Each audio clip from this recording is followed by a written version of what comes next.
ايه الاخبار يا شباب؟ عاملين ايه؟ والله وحشين يا جماعه والله. اكتشفت ان اي حد بيصلي على النبي بينجح والله وبيكسب وربنا بيصلح له حاله يعني. فانت صلي على النبي، اللهم صل على سيدنا محمد، واعمل لايك واعمل سبسكرايب ماشي لو انت اول مره تشوفني يعني.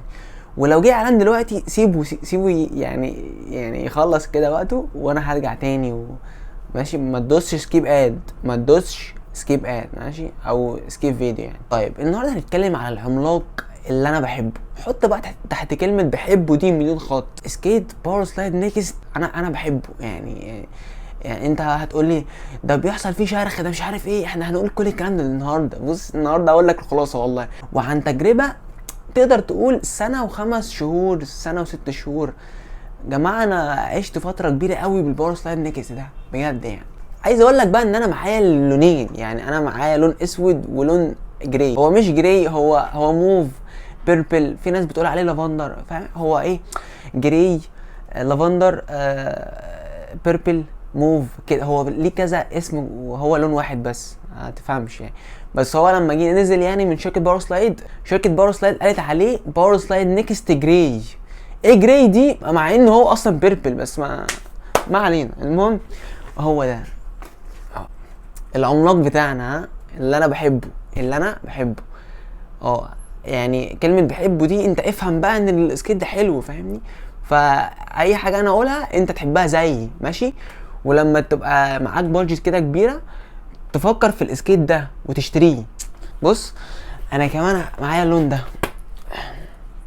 جبت له ويلز اندر كفر هنا، شكلها رايق صح؟ بحب قوي الويلز اندر كفر دي يا جماعه والله، وجميله قوي يعني. هي من افضل الويلز اللي بتتصنع يعني للسكيتس وكده، وهي جميله. هتقولي ليه انت شايل الويلز دي؟ بص والله انا مش معايا بيرنج زياده يعني، فانا ايه الشحنه الجايه ان شاء الله هجيب بيرنج وكده.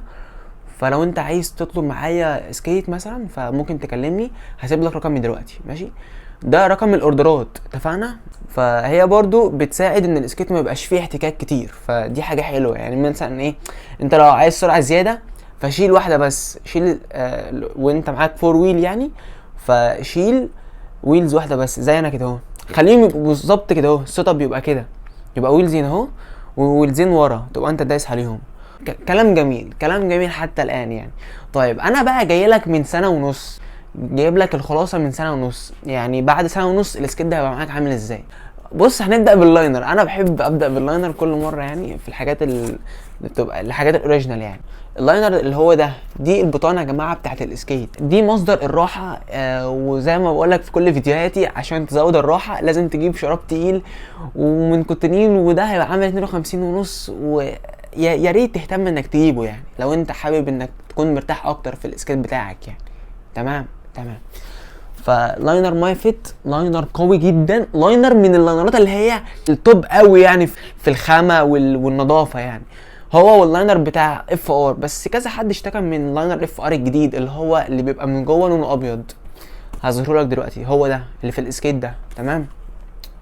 فاللاينر ده قوي جدا، اللاينر ده عظيم بجد يا جماعه، ومريحني جدا في رجلي يعني. فاول ميزه حلوه في الباور سلايد نيكست، بيديك لاينر محترم قوي، يعني كلمه محترم كلمه قليله. طيب هنيجي بقى نخش على الاسترابات. بص انت بتاخد في باور سلايد نيكست استرابات محترمه جدا واسترابات متينه. وزي ما اتفقت معاك قبل كده في كل فيديوهاتي، يا ريت انك انت وانت بتربط الاستراب ده يعني ترفع كده الاستراب وتسيبه ماشي وتسمع الصوت. اتفقنا؟ تمام. هو يعني الشريط ده ماشي، الشريط ده اتبرى من هنا اهو، فبلاش انك انت ايه تعمل كده كتير. هو بصراحه ده مش استخدام شخصي انا، ده بتاعي انا ماشي، لكن ده برضو بتاعي، بس انا كنت ايه يعني سبته زمان وبتاع، فهو ده اللي انا جربت فيه كل حاجه. ولما جيت اعمل ابجريد لقيت سكيت زي كده ماشي اللون ده برضو، فقلت اشتريه لان كان سعره كويس يعني تقدر تقول. ما علينا، مش هقول سعر عشان محدش يتضايق، بس ان هو جاب السكيت غالي لو انت معاك سكيت نيكست يعني. تمام. طيب تعالى بقى نخش على اللي هي اهم حاجه، ودي هنتكلم فيها كتير ماشي. الشيل بوت دي يا جماعه الستايل ده اصلا يعني الستايل ده انا بحب الستايل ده. هتقولي طب ما الستايل ده بيتشرخ، هقولك مش مشكله ماشي. طيب الشرخه دي السكيت يا جماعه بيتشرخ من الحته دي دايما ماشي، بيتشرخ كده وبيتشرخ من الناحيه التانية اللي هي دي كده، يعني ورا الفتحه دي وايه يعني ما بين المجرتين دول ماشي. هنا هو بقى في النص كده اهو. بصوا يا جماعه، اول لما بتشتري الاسكيت انت بتحس ان الكواليتي بتاعته لسه جديده بقى، والاسكيت لسه بصحته معاك وبيبقى جامد، وكواليتي الهارد بوت بتاعته بتبقى جامده قوي وقويه جدا. تبدا بقى تعمل كل الحاجات اللي انت عايزها ماشي. بس ده ايه يعني اول شهر شهرين كده. تعالى بقى ايه بعد 3 4 5 شهور هتبدا الكواليتي بتاعت الهارد بوت كلها تقل. هتحس انت وانت بتقف على الاسكيت، هتحس ان الاسكيت ايه بدل ما هو واقف كده هو عمودي، هتحس ان هو ايه يعني بيخونك شويه، فهتلاقيه بيعمل كده فاهم كده، بينزل كده على الارض. وده طبعا يعني بيعتمد اكتر على وزنك. يعني لو انت وزنك تقيل فهتلاقي ان الاسكيت بدأ يغدر بيك ويخونك شويه، وتحس ان ايه رجليك بتعمل كده ماشي كده، يعني وانت واقف على الارض كده اهو هتحس ان رجليك عامله كده اهو ماشي. فلو انت وزنك تقيل فدي حاجه من الحاجات اللي الاسكيت ما بيحبهاش يعني ماشي. فدايما كده يا ريت انك تخس. انت وزنك 90 100 كيلو خس ماشي بجد، دي نصيحه كويسه وهتساعدك انك تعمل حركات، وهتحس ان انت يعني هتستمتع اكتر فاهمني. بعد كده هتلاقي ان الاسكيت بعد 4 شهور او بعد 3 شهور هتلاقي ان هو بدأ يتشرخ من الاماكن اللي انا بقولك عليها دي تمام. فانت بقى ايه ما يبقاش ما تركزش ماشي، ما تركزش، لان انت لو ركزت هتحس ان في يعني المستوى اللي انت جبته هيبدأ يقع. لا، انزل كل يوم واشتغل ودغدغ الاسكيت معاك. الاسكيت يا جماعه انت مش هتحس بفرق جامد ان هو مشروخ. انا بحس والله ان الموضوع مش عائق. يعني انا اتشرخ مني، بص يعني اتشرخ مني من هنا، يعني مشروخ مني من الحته دي كده تمام، ومن الناحيه التانية من هنا، وكمان مشروخ من هنا، بس ده في الفرده التانية اللي هي اللي ورايا دي، اللي هي دي تمام، هي دي. استنى اروح نجيبها. بص مشروخ من شفت والله يا جماعه الشرخه دي ما فيهاش اي مشكله والله يعني. فانت بقى هتقولي طب هو اتشرخ ليه مش عارف ايه. طبيعي ان ممكن حاجه زي كده برضو بيبقى عليها عمر افتراضي، ومثلا هم مش متوصيين قوي في الكواليتي بتاعت الهارد بوت فاتشرخ مثلا، فده هيأثر بقى على البوت كله. لا، ما ولا اي مشكله ولا اي عائق ولا اي عقوبه يعني، عقوبات كده لا، مش هتواجه عقوبات في الموضوع يعني.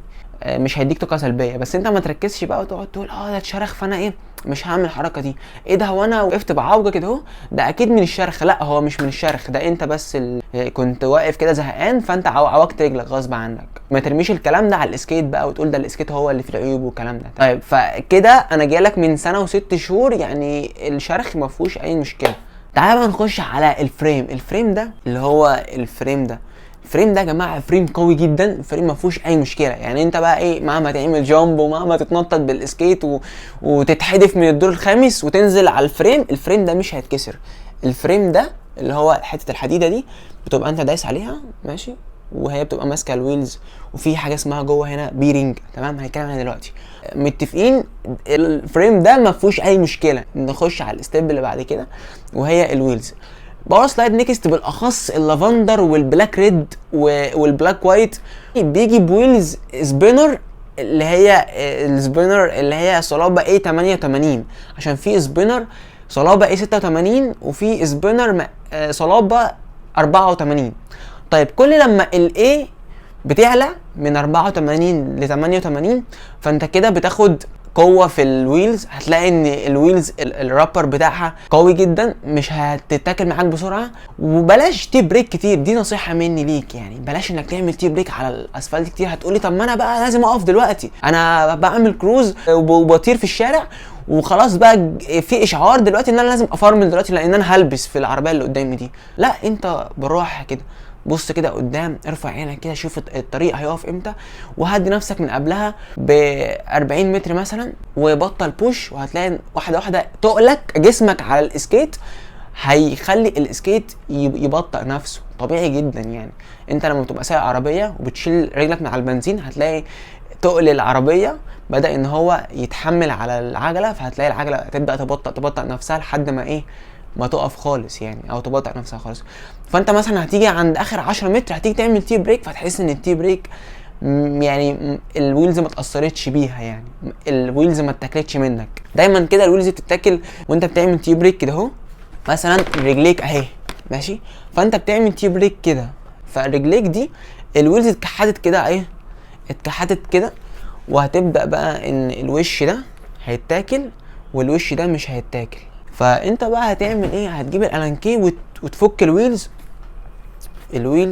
وتقلبها الناحيه التانية كده اهو، وتبدا بقى انك انت تاكل الحته التانية عشان يبقى ايه المستوى كويس معاك. طب ليه احنا نوصل للمرحله دي اصلا؟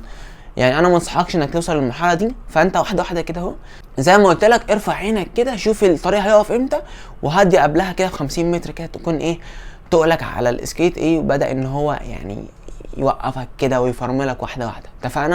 اتفقنا؟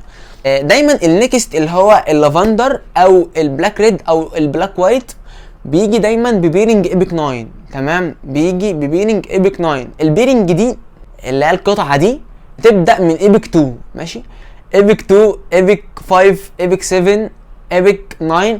فكل لما الايبك عالي، يعني انت دلوقتي مثلا معاك ايبك 7، هتلاقي ان سرعتها ابطأ شويه من ايبك 9، فايبك 9 اسرع من ايبك 7. فاهمني؟ بعد الايبك 9 هتلاقي ايبك 9 برو اللي هي اي ال كيو 9 برو، دي اعلى من ايبك 9. يعني في بقى برنجات اعلى من كده بقى وحاجات بروفيشنال قوي احنا ما وصلنالهاش، هو مش مطلوب مننا اقول لك دلوقتي لان خلاص بقى فاهم احنا يعني لحد اي ال كيو 9 برو اللي انت اصلا مش هتلاقيها، لو لقيتها عند حد فانت محظوظ قوي، اشتريها على طول ماشي.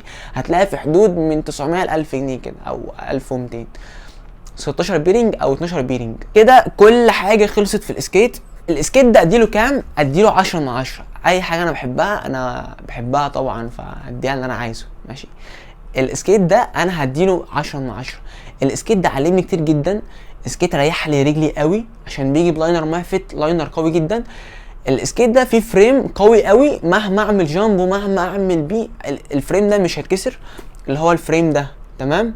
السكيت ده بيجي بويلز صلابه ايه 88، صلابه عاليه قوي، ويلز نضيفه جدا، بيجي ببيرنج ايبك 9، سكيت سريع جدا فاهمني. فكمان هو 4 ويل زي ما انت شايف كده، وكمان الفور ويل ده اللي هم 4 عجلات يعني ماشي. الفور ويل ده بيديك توازن اكتر، بيديك ثبات اكتر، وكمان بيجي بايبك 9 في البيرنج يعني، فدي حاجه سريعه ودي حاجه حلوه، فانت كده بتاخد توازن وبتاخد كمان سرعه فاهم يعني. انت اكنك بالظبط لابس سكيت 3 ويل بس مش معاك توازن فاهمني. لا انت بقى هنا في الفور ويل ومعاك توازن ومعاك سرعه كمان فاهمني يا ابن المحظوظه. بعد بقى سنه متواصله من التعب وارهاق السكيت، هتلاقي بقى في كده شويه حاجات كده يعني عادي بديهي جدا ان اي حاجه في الدنيا دي من صنع الانسان بيجي عليها وقت وبتتلف صح. فاللاينر هتلاقيه بقى ايه، هيبدا بقى ايه يتقشر كده زي اللي انت شايفها دي، يعني حاجات عاديه يعني ماشي، مش حاجه جامده قوي، مش حاجه تقول ايه ده بقى وحش، لا هو جامد لسه زي الفل يعني عظيم. بس كده انا خلصت. اتمنى يكون الفيديو عجبك. لو انت عجبك الفيديو فاعمل لايك، لو ما عجبكش الفيديو فانت اعمل لايك للناس اللي عملت لايك. فاهم حاجه؟ يعني مثلا دلوقتي الفيديو دوت عمل 1000 لايك مثلا، 2000، عمل 10000 لايك مثلا. تمام، اعمل بقى لايك للناس اللي عملت لايك دي فاهم، بديهي جدا يعني. بس كده يا جماعه، واتمنى ان كنتوا تعملوا سبسكرايب وتتابعوني وتشوفوا اي فيديو ينزل يعني، لان انا بتكلم دايما في المفيد. وشكرا شكرا شكرا قوي يعني. ولو عندك اي سؤال ليا اكتبوا لي في الكومنتات وانا هرد عليك او هشوفه فانا هجاوب عليه في الفيديو الجاي. اتفقنا؟ ودايما كده هعمل لك اللي انت عايزه يعني. عايز فيديو عن ايه مثلا اكتب لي في الكومنت الفيديو اللي انت عايزه ماشي. مثلا ريفيو عن سكيت اف ار مثلا، انا هعمل لك الريفيو ده، بس انت اطلب بس وانا عنيا ليك والله ماشي. باي باي.